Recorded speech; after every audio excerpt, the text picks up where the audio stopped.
अंतर्राष्ट्रीय योग दिवस पर जगह जगह कार्यक्रम हो रहे हैं, लेकिन यहां पर इस बार कार्यक्रम वर्चुअली हो रहे हैं। इस बीच हरियाणा के मुख्यमंत्री मनोहर लाल खट्टर भी एक कार्यक्रम में जुड़े हुए हैं। वर्चुअली ये कार्यक्रम आयोजित किया जा रहा है। सीधी तस्वीर आप देखिए, क्या कुछ कह रहे हैं वो भी सुनते हैं। और योग को न केवल शरीर के साथ बल्कि मन और बुद्धि इनके साथ जोड़ करके और इस क्रिया को आगे संचालित किया है, जिसका बहुत लाभ हुआ है। मैं आज योग के विषय पर तो अधिक बोलने का अधिकारी इसलिए नहीं हूं कि प्रधानमंत्री जी ने बहुत कुछ कहा है। मैं तो इतना ही बताऊंगा कि इस योग की विधा को लेकर हमने हरियाणा में क्या क्या प्रयास किए हैं। हरियाणा में हमने योग को आगे बढ़ाने के लिए योग आयोग का गठन किया है।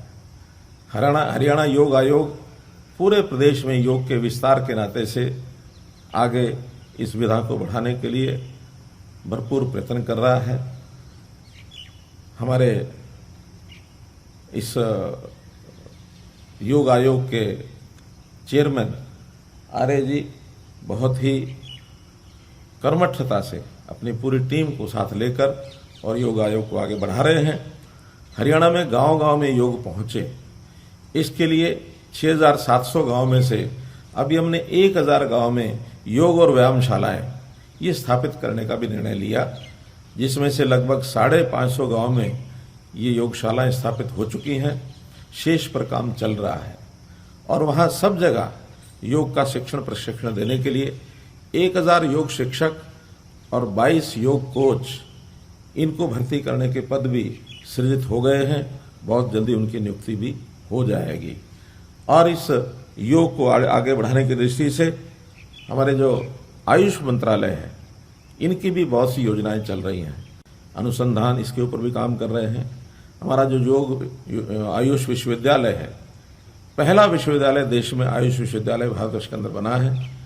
भारतवर्ष का जो पहला विश्वविद्यालय हरियाणा में बना है, उनका भी इस ओर काफी ध्यान है। इस ओर वो आगे बढ़ा रहे हैं चीजों को।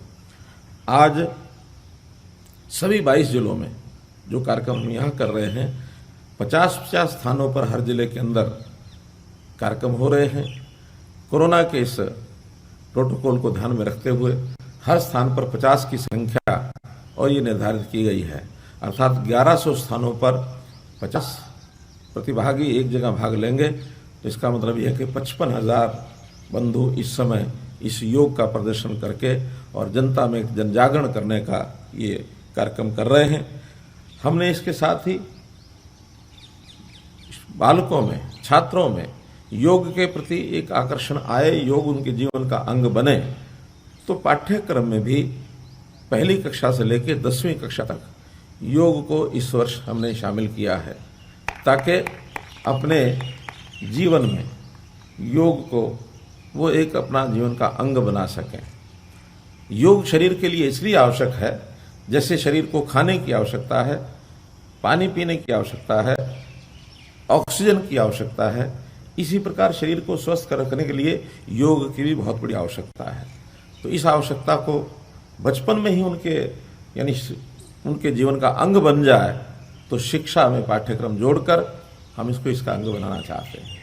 हम चाहते हैं कि हरियाणा में प्रतिदिन लाखों संख्या में, चाहे पुरुष हो, महिलाएं हों, बच्चे हों, वृद्ध हों, सब योग करें।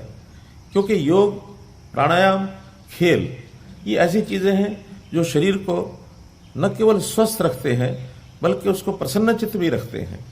प्रसन्नचित्त रखने से ही हमारे जीवन की जो सुबह से लेकर शाम तक काम करते हैं, जो तनाव आता है, जो शरीर, जो मानसिक कलह भी कई बार शुरू हो जाती है, इससे छुटकारा मिलता है। हमारा मन संतुलित रहता है।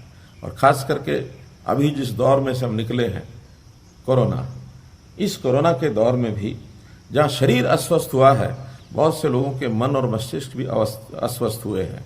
तो ऐसी मनोवैज्ञानिक दृष्टि से भी एक उपचार इस योग विधि से होता है। तो प्रतिदिन योग का यह अभ्यास करने से जनजीवन को एक सुख मिलता है।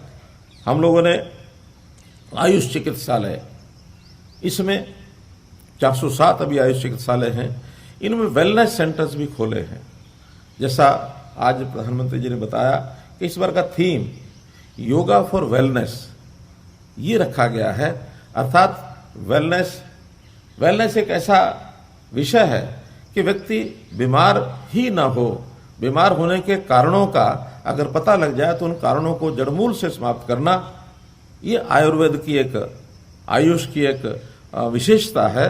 तो हम लोग इन औषधालयों में वेलनेस सेंटर्स की जो बनाने की प्रक्रिया चला रहे हैं, उसमें गांव-गांव में, शहरों में, मोहल्लों में सब लोग आकर के अपने जो प्रारंभिक उनकी कोई भी बीमारी है, कोई तकलीफ है, कोई अस्वस्थ होने का जो कारण है उनको पता लगता है, तो आयुष के माध्यम से उसको वहीं रोक लेना, उसको उसकी जड़ को समाप्त करना, ताकि कोई बीमारी हमें क्रोनिक डिजीज की तरफ आगे लेके न बढ़े।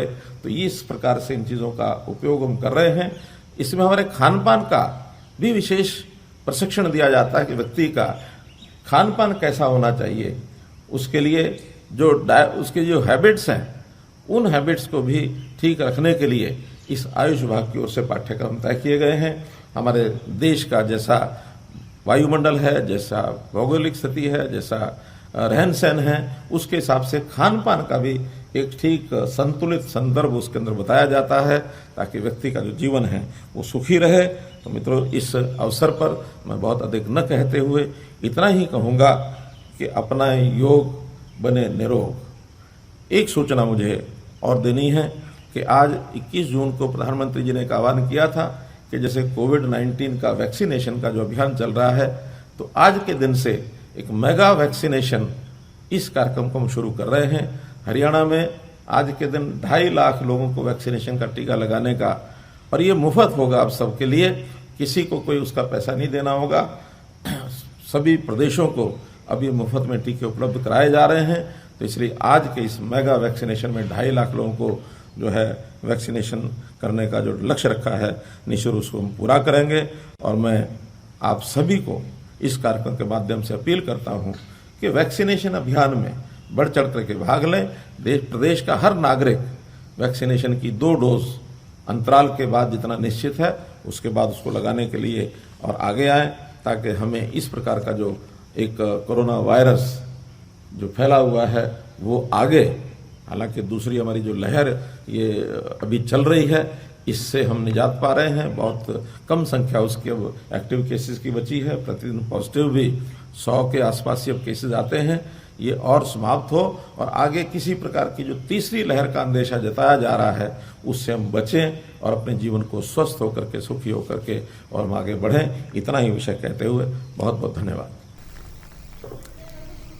तो आज का दिन बेहद खास है। एक तरफ योग और दूसरी ओर आज से मेगा वैक्सीनेशन की शुरुआत की जा रही है।